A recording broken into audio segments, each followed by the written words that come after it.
चुनाली ma'am है और इनका फाइनल सिलेक्शन एपीओ में हो चुका है। एपीओ की तैयारी कैसे करेंगे, क्या रणनीति होना चाहिए, क्योंकि इस क्षेत्र में बहुत कम कंपटीशन है। आप एसएससी में चल जाइए, रेलवे में जाइए या बैंकिंग में जाइए, अन्य कहीं जगह जाइए, यहाँ 500-700 जो सीट आता है उसमें 12 से 13 हजार ही आवेदन होते हैं। संपूर्ण जन आपका स्वागत है एग्जाम में। Thank you sir.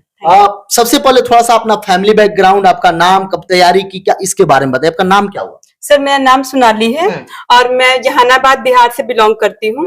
मैंने लॉ कंप्लीट किया सर 2019 में और उसके बाद से हम प्रिपरेशन में हैं और इस बार मैंने बिहार के असिस्टेंट प्रोसिक्यूशन ऑफिसर का रैंक हासिल किया है।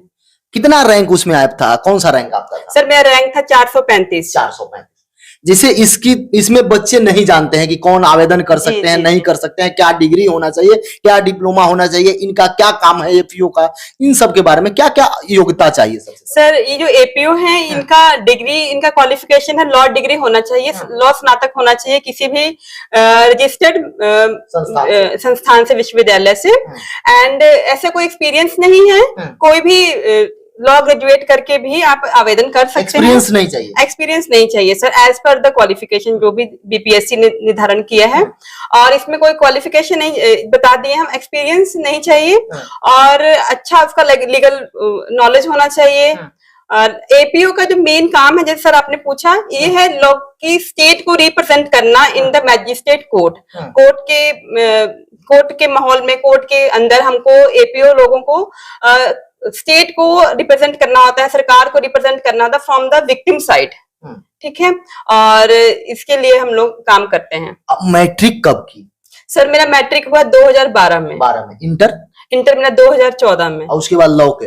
हाँ जी सर, उसके बाद 2019 तक मेरा 5 साल का बीए एलएलबी का कोर्स रहा है। कहाँ से की? सर मैंने पंजाब यूनिवर्सिटी चंडीगढ़ से किया है। बहुत सारे लोग लॉ से डर जाते हैं कि इसमें कोई करियर नहीं है, क्या इसमें करियर है?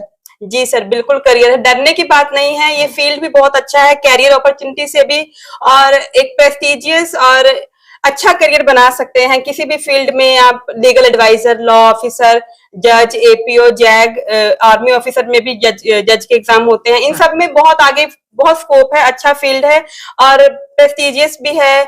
हर तरह से एक अच्छा जॉब है, अच्छा करियर अपॉर्चुनिटी हो सकती है। बहुत लोग सोचते हैं कि एसएससी ही है, बैंकिंग है, रेलवे है, वहां देखिएगा तो कंपटीशन बहुत होता है, क्योंकि अगर 4000 आवेदन निकलते हैं, करोड़ों में आवेदन पड़ जाते हैं, करोड़ों विद्यार्थी फाइट करते हैं, एक सीट पर 400, 500, 2000 विद्यार्थी फाइट करते हैं। लेकिन इसमें कितना आवेदन पड़ा था जो आपका सीट आया था 400 प्लस के आसपास? सर इसमें जो इस वैकेंसी आई थी वो 553 वैकेंसी थी और इसमें आवेदन हमको लगता है कि 15,000 के आसपास हुआ होगा। और जो एसएससी रेलवे का आपने बताया, ये एक बहुत पहले से लोगों में इसमें जानकारी है, अवेयरनेस है, तो इस फील्ड में पहले से लोगों को जानकारी होता तो इसलिए आवेदन करते हैं। पर जो एक लॉ है, ये हम अभी तक देख रहे हैं कि एक अच्छा अपॉर्चुनिटी हो सकता है, अच्छा पढ़ाई का सोर्स है, अपने अधिकारों के बारे में जानने का, अपने कर्तव्यों के बारे में जानने का और एक अच्छा नागरिक बनने का भी एक जरिया है, और प्लस एक अच्छा आपको कैरियर अपॉर्चुनिटी भी देता है। तो लॉ को तो अपना बनाना ही चाहिए। अगर आप इस फील्ड में इच्छुक हैं तो इस फील्ड में आना ही चाहिए।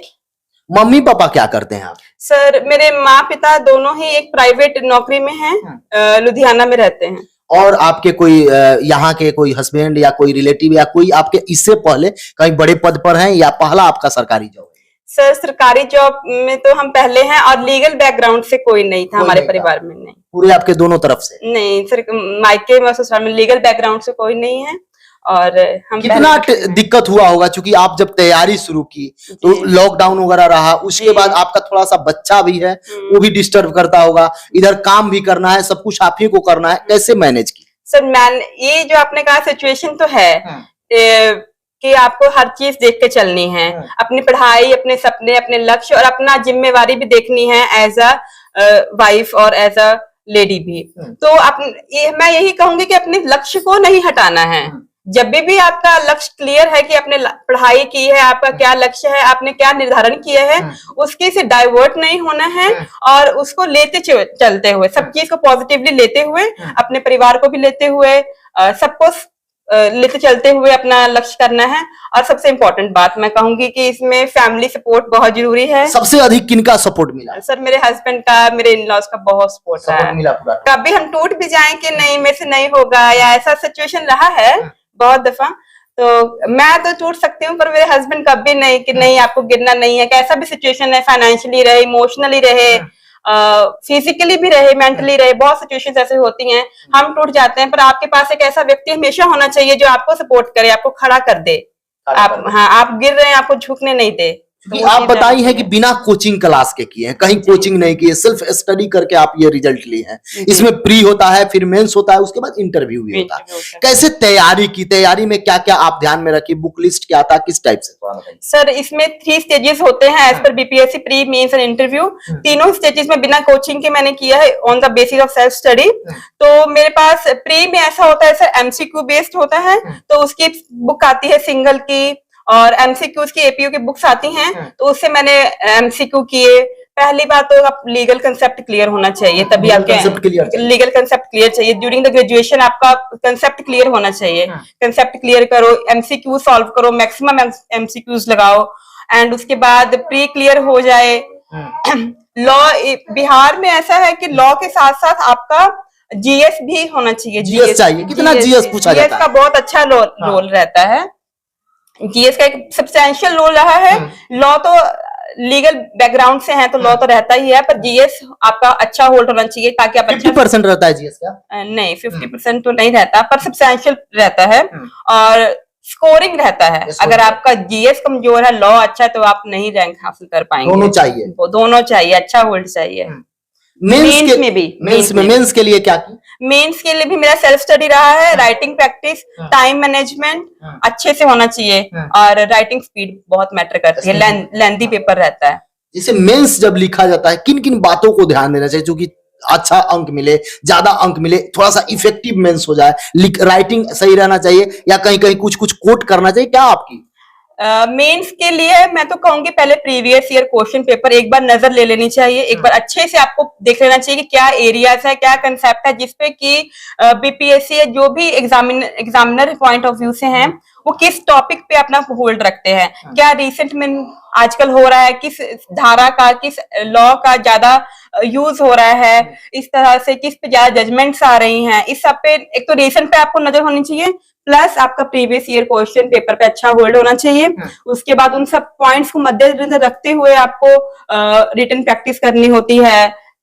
एक अच्छा मेंटर आपके पास होना चाहिए जो आपके क्वेश्चंस को देख सके।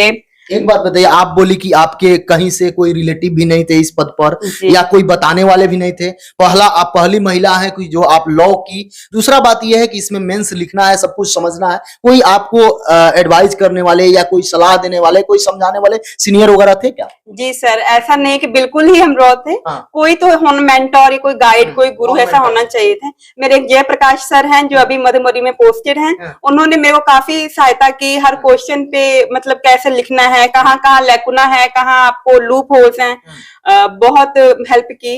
मेरा क्वेश्चन चेक करना, हर इंटरव्यू पे क्या क्या करना चाहिए। तो जैसे मेंस लिखी, आप प्रीवियस बोली कि प्रीवियस देखना चाहिए, क्या प्रीवियस क्वेश्चन भी रिपीट होते हैं या करंट केवल दिया जाता है? क्वेश्चन रिपीट नहीं हो सकता है, हो भी सकता है, चांसेस जैसे भी हों, पर वो टॉपिक रिपीट तो होगा ही। टॉपिक रिपीट हो जाता है, जैसे बेल है या फिर चोरी डकैती, ऐसे बहुत सारे क्वेश्चन है, टॉपिक से रिलेट हो मतलब रिपीट हो सकते हैं, और इसी तरह है। जैसे आप एक बात की कि करंट रिलेटेड जो जजमेंट आते हैं उससे प्रश्न पूछा जाता है, यानी कि जो विद्यार्थी यदि तैयारी करना चाहते हैं उनको करंट के लिए तैयार रहना होगा। जी जी बिल्कुल, करंट में सुप्रीम कोर्ट की क्या जजमेंट्स आ रही हैं, क्या आजकल जैसे सेडिशन लॉ का बीच में बहुत था प्रचलन, चर्चा था, तो इन सब का ध्यान में रखते हुए आपको इन सबको रिसेंट को अगर हम क्वेश्चन के आंसर में इन्वॉल्व करेंगे तो अच्छा इम्पैक्ट पड़ता है। आप इंटरव्यू दी, इंटरव्यू में क्या पूछा गया आपसे, कुछ उसके बारे में याद है, नॉलेज है अभी? सर हमारे इंटरव्यू था जो कि बहुत अच्छा था, बोर्ड भी सही था, लीनियंट थे, कंफर्टेबल बोर्ड था, तो हमारे से क्वेश्चन पूछे गए थे संविधान से, और हमारे माइनर लॉज जो सब्जेक्ट में थे उनसे क्वेश्चन पूछे गए थे सर। कोई एक आध प्रश्न जैसे संविधान में हमसे पूछा गया कि क्या जजेस के पास इंटरप्रिटेशन की पावर है, आर्टिकल 13 के बारे में पूछा गया हमसे, माइनर्स में SC/ST एक्ट के बारे में पूछा गया, इसी टाइप से पूछे, इसी टाइप। जैसे जो अभी जानते हैं कि इधर बड़ा कम भीड़ है, तैयारी कर सकते हैं, उनको किन किन बातों को ध्यान में रखना चाहिए इधर आना चाहते हैं तो? सर एक तो लॉ होना ही चाहिए, प्लस आपका रुचि बहुत पैशन होना चाहिए उस चीज के लिए। ऐसा नहीं है कि मुझे रुचि नहीं है तो मैं नहीं कर पाऊंगा, वो आगे भी आप काम नहीं कर पाइएगा फिर उस तरह से। सैलरी कितना मिलता होगा अप्रोक्स में? सर एपीओ का हमारी जैसे अभी स्टार्टिंग लेवल पर न्यू कमर पर लेवल 9 का दिया गया है। दिया गया है। जैसे कुछ अन्य सुविधा भी मिलता है क्या आपको, आवास वगैरह ये सब क्या क्या जी मिलता है? जी जी, वो ऐसा है कि एचआरए मिल जाता है, डीए मिल जाता है, ट्रेवलिंग अलाउंस, तरह तरह के अलाउंस है आवास सरकार। वगैरह मिलते हैं? आवास का भी सुविधा दिया हुआ है सुप्रीम कोर्ट की